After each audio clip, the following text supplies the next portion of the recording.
So the reaction we're being asked to consider here, we have uranium-238.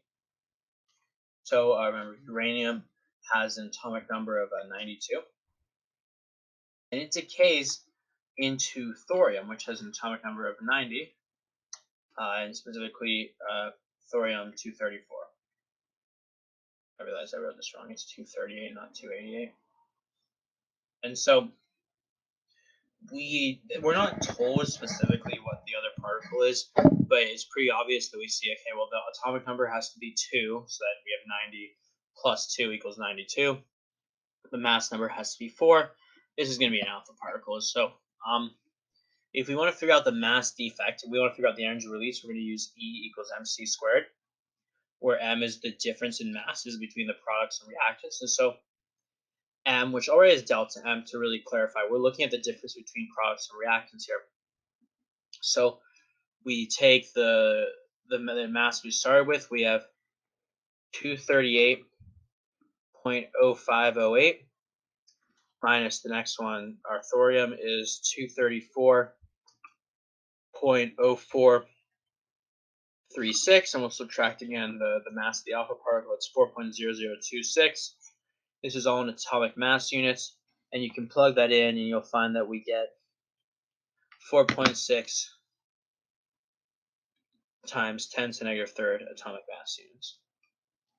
And so if we want to get joules out of this E equals mc squared equation, we're going to have our mass in kilograms and then our speed of light in meters per second. And so we'll have to convert this 4.6 times 10 to the negative third atomic mass units, which the conversion here is that one atomic mass unit is equal to 1.66 times 10 to the negative 27th kilograms. And so you'll see this atomic mass units, that unit cancels out.